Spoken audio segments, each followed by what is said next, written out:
Vamos lá então, professor Dalmo Azevedo contigo aqui, vamos falar nessa aula sobre extinção e convalidação de atos. Assim, se você até agora já estudou a parte de elementos e requisitos da formação do ato administrativo e também estudou a parte de atributos ou características, em que você tem um ato administrativo existindo e produzindo seus efeitos, agora o que a gente vai falar basicamente é da extinção, o fim do ato administrativo e a possibilidade de, digamos assim, ressurreição de um ato.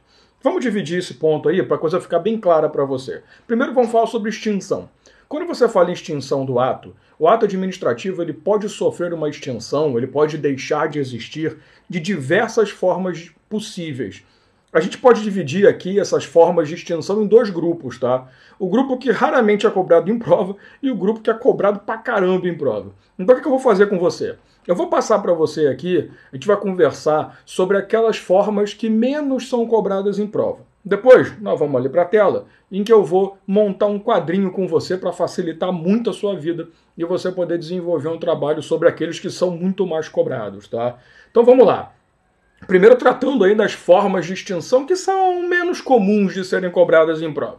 A primeira, que é a forma natural de extinção, que é porque o ato administrativo ele tinha um prazo de validade, então o ato foi produzido para ser válido naquele dia, de tal horário até tal horário, ou para valer apenas em uma situação específica, então ocorre o que a gente chama de termo do ato administrativo, ou ele tem a extinção natural, que é quando o ato administrativo já produziu seus efeitos, exauriu seus efeitos e é extinto naturalmente. Então você produziu o ato para conceder um direito, aquele direito já foi usufruído, já foi utilizado e pronto. Não há necessidade de você retirar o ato porque ele, digamos assim, morre por conta própria.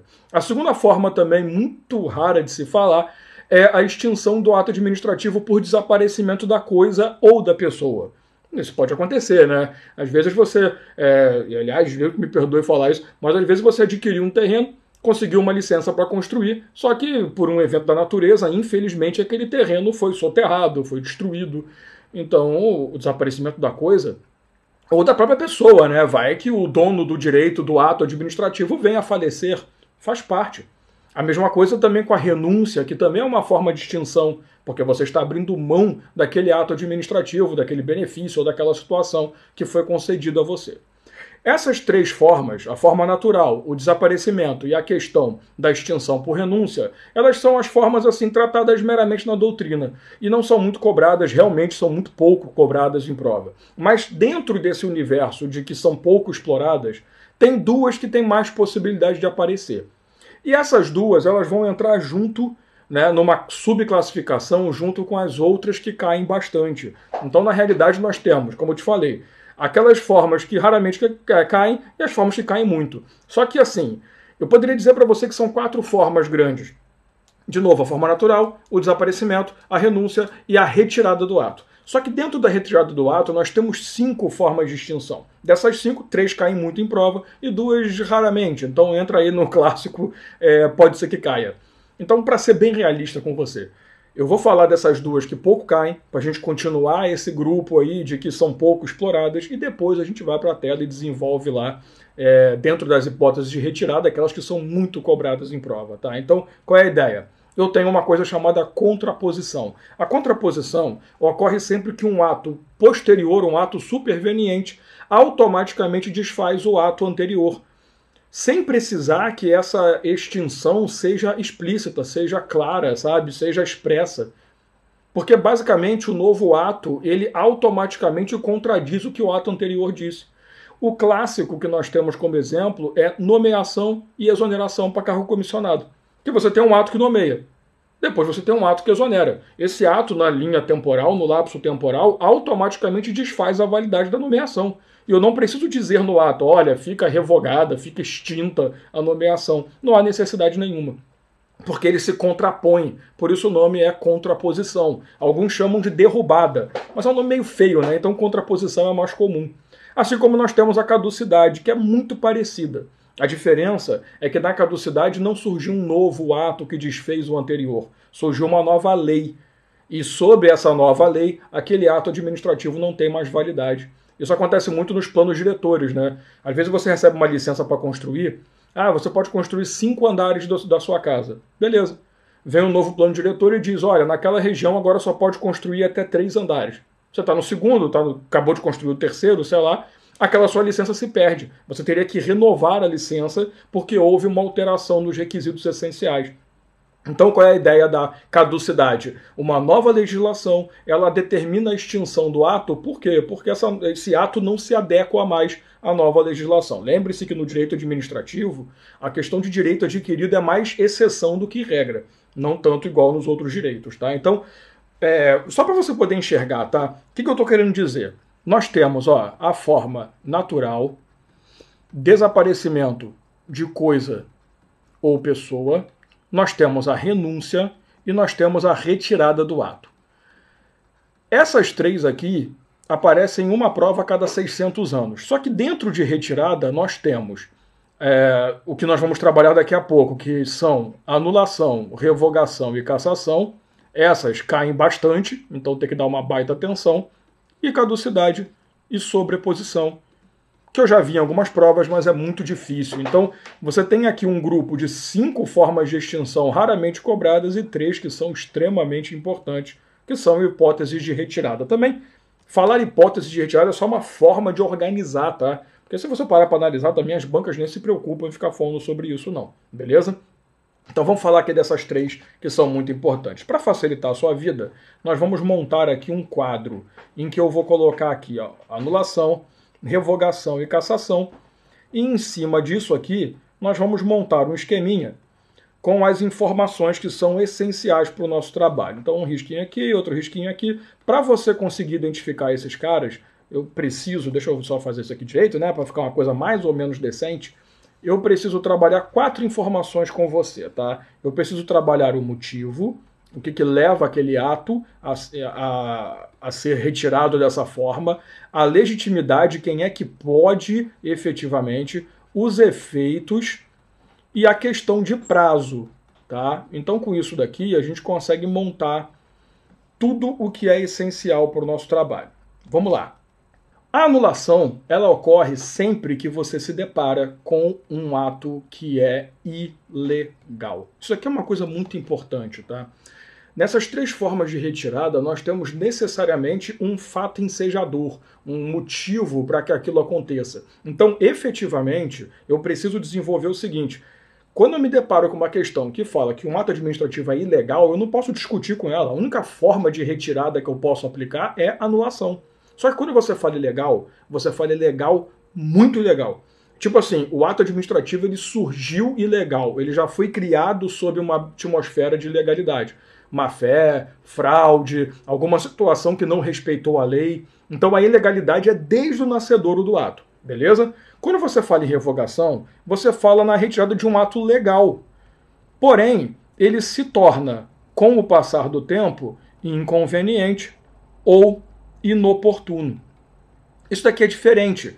O ato administrativo ele não é ilícito, não é ilegal, não houve nenhuma ilegalidade. O que aconteceu aqui é que o ato estava existindo, estava produzindo efeitos, mas a sua manutenção é mais prejudicial do que benéfica para a administração pública. Então a administração resolve por revogar. Já vou te dar exemplos para ficar muito mais claro. E por fim, nós temos a cassação. Na cassação, o ato era legal e ele se torna, com o passar do tempo, ilegal. Aqui, o ato nasceu lícito, nasceu legal, atendeu todos os requisitos da lei, está tudo bonitinho. Só que o tempo foi passando e alguma coisa aconteceu que ele se torna ilegal. Vamos lá, para ficar bem claro para você. Imagina a seguinte situação inicial. Você conhece uma pessoa que trabalha na prefeitura, essa pessoa falou para você, olha, vai ter uma licitação, os documentos necessários serão esses, e já prepara a sua proposta, e quando tiver lá vai ser muito rápido, então você já leva, e eu vou te dar uma ideia, faz a proposta tanto. Pô, tá muito claro que você está fraudando o procedimento. Então você fraudar uma licitação, o contrato que resulta dele também é uma fraude. Então esse ato administrativo, lembre-se, né, a licitação é uma sequência de atos que vai desencadear, vai resultar num contrato. Mas é uma sequência procedimental de atos. Então esses atos já são viciados. O que eu vou fazer? Eu vou anular o processo licitatório. Por que eu vou pensar em revogar? Não, eu tenho que anular, porque é ilegal. Você não tem direito à aposentadoria, mas você conhece alguém lá dentro do sistema que frauda documento para você ali, falsifica alguma coisa e te libera a aposentadoria. Errado, ilegal. Então tem que ser anulado. Beleza? fraudou um concurso público, a sua nomeação ali vai ser anulada porque ela é resultado de uma fraude. Segunda situação, imagina que você está perante uma condição em que a administração pública ela determina, eu sempre uso esse exemplo que eu acho maravilhoso para você perceber, ela determina por decreto, o chefe do Poder Executivo Municipal, que o valor do transporte público coletivo local é R$ 4,00. Beleza. Passado alguns meses, sei lá por que diabos, o chefe do Executivo resolve alterar o valor e ele vai lá e edita um novo decreto dizendo que agora a passagem do ônibus, a tarifa, estará R$ 5,00. Beleza. A questão é que assim, quando ele produziu o novo ato, eu não tenho um ato contrapondo, eu não tenho nada. Então eu tenho um ato que dizia que o decreto, né, que dizia que a passagem era R$ 4,00, lícito, legal, continua valendo. E agora tem um novo dizendo que é 5. O que eu vou fazer? Ah, dá, mas a cronologia, isso aqui não é norma, conflito aparente de norma, isso aqui não é lei. Então como é que vai funcionar? Quando você for embarcar no ônibus, no serviço público, você vai querer pagar R$ 4,00. E o cara vai querer te cobrar 5. Então qual é o certo? Quando o prefeito for editar o novo decreto lá, estabelecendo R$ 5,00 como valor, ele tem que revogar o ato anterior. Ele não vai anular, porque aquele decreto de R$ 4,00 não se tornou ilegal e nem era ilegal, mas ele se tornou inconveniente ou inoportuno. Beleza? E quando você fala em cassação, imagina que você foi lá, requisitou uma licença para construir, a licença foi dada, e na licença dizia, olha, você pode construir até 2 andares. Beleza, começou a construção, construiu o primeiro, construiu o segundo, se empolgou e construiu o terceiro. Eu vou cassar a sua licença para construir. Por que eu não anulo? Porque a licença durante muito tempo teve a validade. Você estava dentro da lei. Você construiu o primeiro e o segundo andar, perfeito. O problema começou depois. Então a ilegalidade surgiu quando você iniciou a construção do terceiro andar. E aí eu vou cassar. Por isso que a gente fala que vai cassar sua carteira de habilitação. Por isso que a gente fala que vai cassar o alvará de funcionamento de uma empresa. Porque a ilegalidade ocorre posteriormente à edição do ato e não anterior. Beleza? Então, dessa forma, é essencial você perceber. Claro, os enunciados de prova vão dizer, ilegal, é inoportuno, eles deixam esse mole, para não ter dúvida. Mas é claro que você precisa dominar bem para ficar fácil identificar também, para não ter muito problema. Belezinha? Então vamos continuar. Além do motivo, eu preciso falar de legitimidade. Aliás, antes de ir para o quadro, o que é importante para falar de legitimidade? Você precisa lembrar de 2 princípios. Tá? Isso aqui vai ser importantíssimo para a gente. Primeiro, o princípio da autotutela, que é um princípio do direito administrativo. Súmula 473 do STF. Diz para você que a administração pública ela pode rever seus próprios atos quando derivados de um vício ou quando se tornarem inconvenientes e inoportunos. Isso já era para dizer tudo para você. Porque se eu digo para você que a administração pode rever seus próprios atos ilegais ou inconvenientes, eu posso afirmar que a administração pública ela pode, por conta própria, anular o ato, a administração pública ela pode, por conta própria, revogar o ato, e a administração pública pode, por conta própria, cassar o ato. Lembrando que nós não vivemos sob o princípio da inércia aqui, tá? O direito administrativo ele é regido pelo princípio do impulso oficial ou da oficialidade. Então, assim, essa revogação, essa anulação podem partir de ofício do próprio administrador. Eu não preciso que outra pessoa bata a porta e fale, anula essa porra, tá? Agora, nós temos um segundo princípio que é essencial, que você conhece muito bem lá do direito constitucional, o princípio da inafastabilidade da tutela do Poder Judiciário, que a gente conhece ali, né? A lei não afastará a apreciação do Poder Judiciário, lesão, ameaça a direito. Então qual é a jogada? Eu não posso, por lei, dizer, olha, tem situações em que um direito é lesado, mas o judiciário não participa, a gente vai resolver por outro jeito, isso não existe. Então qual é a lógica? Aonde estiver ilegalidade, o Poder Judiciário pode atuar. Então vamos para a tela de novo. A anulação tem ilegalidade? Então beleza. Também é legítimo o Poder Judiciário para anular. Cassação tem ilegalidade? Tem. Então também é legítimo o Poder Judiciário para cassar. Porém, o Poder Judiciário não é legítimo para revogar, porque não há lesão ou ameaça a direito. E aí lembrando que já no caso do Judiciário, prevalece o princípio da inércia, né? Então, alguém tem que provocar o judiciário para que aquela ação ali de cassação, de anulação ocorra. Por isso que você tanto entra nessa história. Não, mas o judiciário ele pode analisar mérito do ato? Não. Porque se você enxergar, analisar mérito significa critérios de conveniência e oportunidade. Lembra lá quando você estudou elementos, motivo e objeto? É ali que a gente tem a discricionariedade.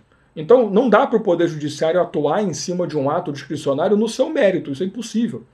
Porque mérito é a ação lícita, legal, feita pela cabeça ou pela vontade do administrador. Por isso que o judiciário não participa dos atos de revogação. É muito comum nas provas colocar lá que o Poder Judiciário vai revogar. Isso não existe. Beleza? Além disso tudo, eu preciso saber de efeitos. E para falar de efeitos, eu tenho que enxergar o seguinte, olha, tem dois efeitos clássicos, né, que são o que nos interessam aqui. O efeito ex nunc, que não retroage, ou seja, a decisão tomada é dali para frente, ela não vai pegar os efeitos já produzidos pelo ato no passado. E nós temos o efeito ex tunc, retroativo, que aí você pega o ato, acaba com tudo que foi feito antes e também depois. Obviamente, eu só vou falar em efeito ex tunc quando houver necessidade de retroatividade, porque, obviamente, a ilegalidade é tão grande que tudo que decorre dele também é ilegal. Então vamos para a tela. Obviamente, quem é que vai ter efeito ex tunc, né, o efeito retroativo? A anulação. Tanto cassação quanto revogação terão efeito ex nunc. Porque não há lógica, né? Como é que eu vou dizer que eu vou retroagir ali numa revogação se na revogação o ato era legal? Se na cassação o ato também era legal e depois se tornou ilegal? Então não há por que retroagir. Tá? E assim, eu sempre falo isso, mas é bom lembrar. Eu não sou muito fã desse... Eu acho uma palhaçada esse nosso do direito de ficar, latim, eu acho uma bobeira do caramba. Mas quando eu uso é porque cai em prova. Então, 99% da questão de prova vai falar efeito ex tunc. 1% vai falar efeito retroativo. Então, infelizmente, não é por nada não, mas eu preciso que você se lembre efeito ex tunc e efeito ex nunc. Ex tunc, T de retroativo. Nunc, N de nunca retroage, se você quiser, tá? E quando se fala em prazo, obviamente, eu vou ter um prazo clássico do direito administrativo, 5 anos, para anular um ato ou para cassar um ato. Eu não posso falar em prazo quando se fala de revogação. Até porque revogação é a qualquer momento, né? Eu vou deixar um asterisco aqui, eu peço que se você estiver anotando também o faça, para a gente fazer uma pequena observação. Mas antes, apenas entenda que eu tenho um prazo para anular. Eu também não posso permitir que a administração pública anule qualquer ato a qualquer momento, senão segurança jurídica zero, né? Quando começa a contar esse prazo? Começa a contar do momento em que a administração pública ou o Poder Judiciário, também há o prazo ali de propositura da ação, toma conhecimento da irregularidade. Então, se eu descobrir que é ilegal, beleza. Eu tenho 5 anos a partir daquele momento. Não é a partir do momento em que o ato foi produzido, tá? É a partir do momento em que se tomou conhecimento da ilegalidade. Por que eu coloquei um asterisco ali na questão de anulação de ato? Se a questão mostrar para você que houve ali má fé do agente público, então não haverá prazo para anulação. Eu vou poder anular a qualquer momento, tá? Então toma cuidado com isso. O prazo é de 5 anos, salvo comprovada a má fé do agente para anulação. Se for comprovada a má fé, não há prazo. E esse prazo aqui não é um prazo prescricional, tá? É importante saber, as bancas já cobraram isso em algumas vezes, o prazo aqui é um prazo decadencial, não é um prazo prescricional. Beleza? Então, ó, guarda bem esses prazos e não se esqueça, no caso de anulação decorrente de má-fé do agente público, não há por que se falar em prazo, porque ali a qualquer momento tem que anular, porque houve má-fé. Então, aquele exemplo que eu dei do conluio licitatório, obviamente tem má-fé, obviamente eu não tenho por que falar em prazo decadencial para anulação. Beleza? Uma última coisa antes da gente poder seguir o assunto. Quando você fala em revogação, entenda que nem todo ato administrativo ele poderá ser revogado. Eu vou colocar aqui como irrevogável, mas é só para poder te dizer mesmo o que pode ou não pode, né? Existem alguns atos que não sofrem revogação por uma questão de lógica. Por exemplo, atos que exaurirem efeitos. Óbvio, né? Se o ato exaurir o efeito, então automaticamente não há por que se falar em revogação, porque houve o quê? A extinção pela forma natural. Então, se já tem a extinção de forma natural, por que eu vou fazer uma nova extinção? Assim, vou extinguir 2 vezes o ato, é meio maluco, né? A segunda coisa também, eu não posso revogar atos de caráter vinculado. Perceba que o critério de revogação é o mérito. Então, conveniência e oportunidade. Se ato vinculado não tem essa margem de escolha, obviamente também não posso revogar um ato vinculado. Tá? E outra coisa, quando se fala em direito adquirido. Como eu te falei, no direito administrativo, o direito adquirido é mais exceção do que regra. Nem tudo é direito adquirido. O direito adquirido é aquele que passa efetivamente a incorporar um seu direito. Exemplo, aposentadoria. Se você se aposenta e eu puder revogar a sua aposentadoria a qualquer momento, aí não dá, né? O aumento salarial, né, remuneratório no nosso caso. Então, assim, tem alguns direitos que são adquiridos, mas entenda, uma autorização, por exemplo, não é um direito adquirido. Eu posso revogar a qualquer momento. Então, eu queria uma autorização para poder fechar a rua, para poder fazer uma festa. Beleza, te deu. A administração resolveu revogar. Eu vou pedir indenização porque é sacanagem. Não, então não tem nada que você possa fazer. Tá? Então, nem todo ato ele pode sofrer revogação, beleza? E lembrando que o judiciário não pode revogar, essa é a regra clássica, tá? Existe alguma doutrina que fala assim, não, o judiciário pode sim, ele pode revogar se ele identificar que houve ilegalidade na produção, então ele não vai revogar, ele vai anular, né? O pessoal tá forçando um pouco a barra aí com uma coisa meio óbvia. Agora vamos pensar comigo. Imagina que você tem um ato administrativo, esse ato produziu efeitos pra caramba, e a administração pública tem que anular. Você não acha meio prejudicial demais para nós, assim como administração? Não seria mais legal se tivesse um método em que eu pudesse pegar aquele ato, já que sim, beleza, eu reconheço que ele é um ato ilegal, mas não dá para corrigir essa ilegalidade? Não seria mais legal se eu pudesse manter o ato ao invés de acabar com o ato? E por isso surgiu um instrumento chamado convalidação, que está muito bem estabelecido ali dentro da nossa querida Lei 9784 de 99, a Lei do Processo e do Ato Administrativo. Então, vamos lá. Como é que funciona a questão da convalidação? Para você poder falar em convalidação de um ato, você precisa observar 4 características sempre. Então, para convalidar um ato, eu preciso encontrar 4 situações. Primeiro, eu tenho que estar perante um vício sanável. Eu vou já montando aqui, depois eu te explico com mais calma. Segundo, o ato administrativo, viciado, tem que resultar de boa-fé. Até porque, convenhamos que se fosse má fé, nem tem prazo, imagina se ia poder convalidar. Tem que ser no interesse da administração pública. Então também não é sempre, que não é só porque o vício é sanável que a administração vai lá e convalida, é porque ela está afim. E essa convalidação não pode resultar em prejuízos a terceiros. Já já eu vou te explicar cada um deles com bastante calma, mas a ideia é isso aqui. Nem sempre a administração ela vai achar interessante anular, cara. Até porque a gente sempre viveu a gente sempre viveu baseado na teoria monista do ato. Então, por exemplo, você pegava um ato administrativo ilegal, tinha que anular, você anulava ele e tudo o que resultou dele. Isso é meio prejudicial, porque às vezes você, pessoa comum, foi até lá, exigiu um documento, o documento foi produzido por aquela pessoa, só que aquela pessoa estava no cargo por uma nomeação falsa. Então ela fraudou o concurso para ser nomeado. Vai anular a nomeação dele e vai anular todos os atos que esse cara fez, inclusive o documento que você recebeu. Então assim, não é legal, né, cara? Eu vou acabar sacaneando outras pessoas. E também não valeria a pena convalidar, né? Então deixa, ele fraudou o concurso, tá tudo certo. Só para não prejudicar você por causa do seu documento. Então, nós começamos a adotar no Brasil a chamada teoria dualista. Essa teoria é muito inteligente. Ela pega o mesmo ato e diz, olha, eu posso pegar esse ato administrativo e separar em parte anulável e parte convalidável. Então vamos conversar. O que eu posso anular, o que eu vou convalidar aqui. Eu vou te mostrar um exemplo já já, que vai ficar muito claro isso. Mas vamos lá. Quando a administração se depara com um ato ilegal, a primeira coisa que ela tem que se perguntar, esse vício é sanável? E quando você fala em vício em ato, você volta lá para a aula de elementos. Porque o ato administrativo ele pode ser viciado nos seus 5 elementos. Competência, finalidade, forma, motivo e objeto.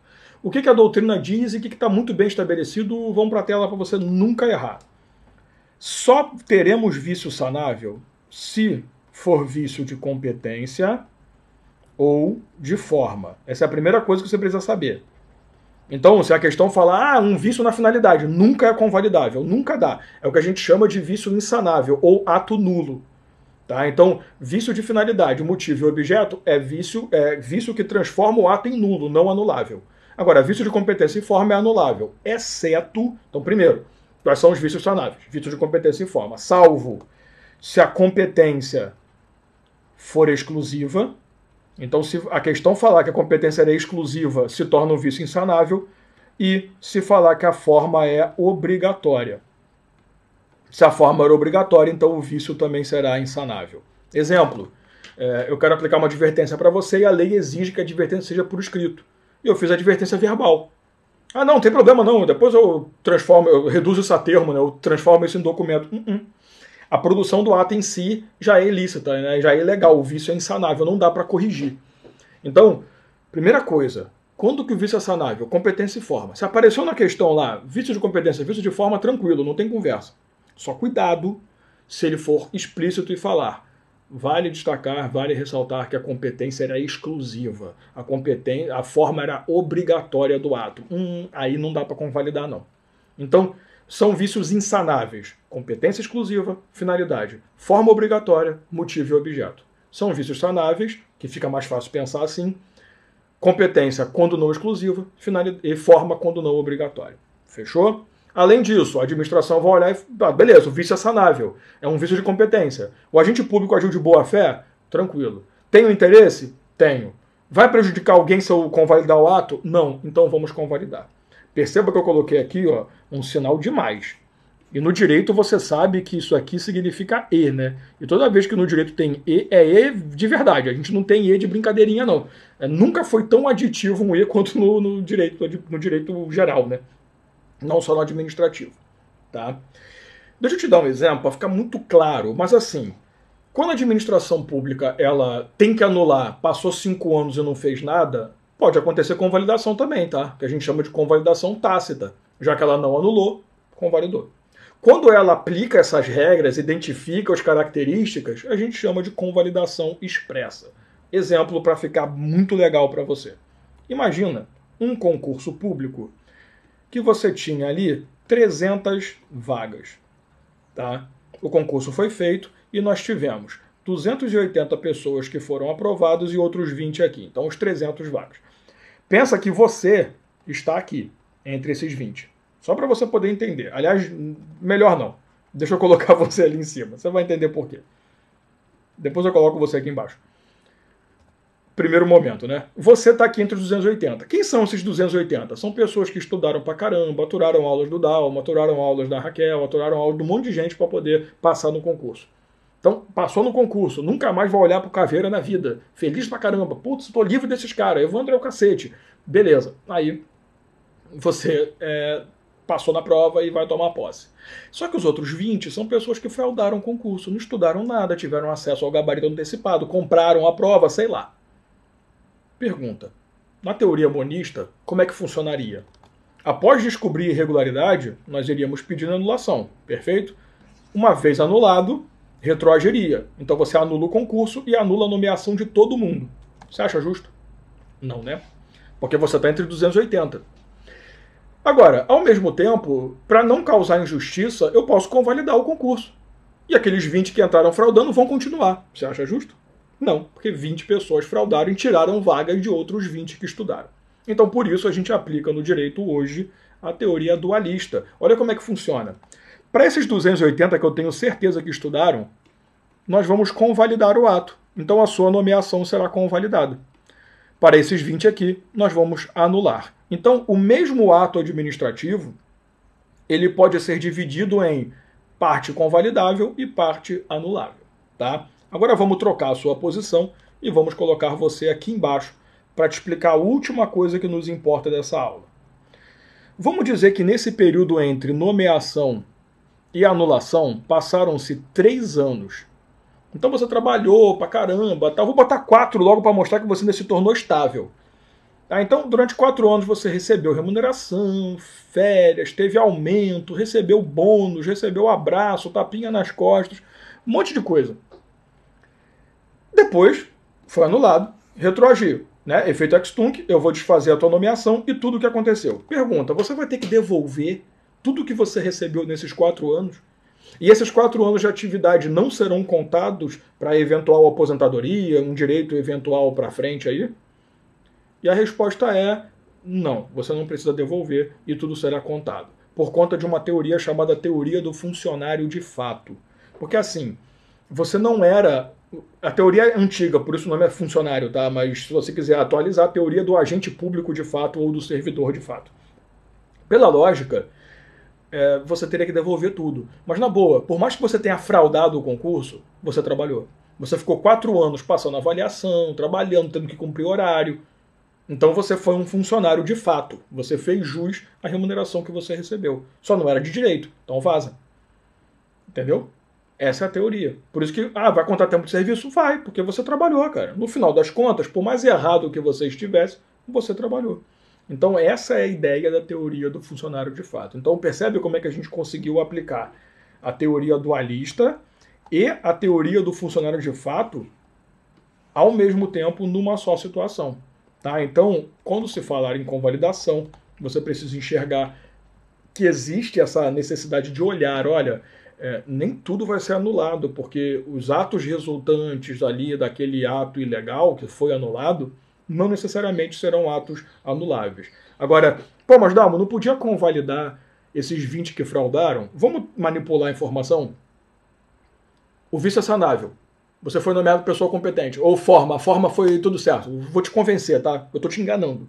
Eu convenci você. Foi de boa fé, tranquilo. Eles fraudaram de boa fé. Te convenci de novo. Interesse de administração? Claro, você tá 4 anos ali, pô, você já conhece tudo. Não vou colocar mais gente ali. Só que se eu convalidar para esses 20 caras, 20 pessoas que estudaram estavam na fila vão perder vaga. Então perceba que mesmo que eu manipule boa-fé, o vício ser sanável ou não, e a questão do interesse da administração, que vai ser o mais fácil, eu causei prejuízo a terceiros. E essa convalidação não vai poder acontecer. Por isso que a lei é muito inteligente, porque ela trava ali 4 situações que são essenciais para a convalidação ser válida. Tranquilo? Então é isso aí. Um abraço, tomara que tenha sido tranquilo para você. É um assunto muito cobrado em prova, então muita atenção para isso que a gente está estudando aqui. E com isso a gente mata o assunto ato administrativo. Bem legal, bem divertido, mas é isso aí que a gente tinha para ver. Um abraço, até a próxima aula.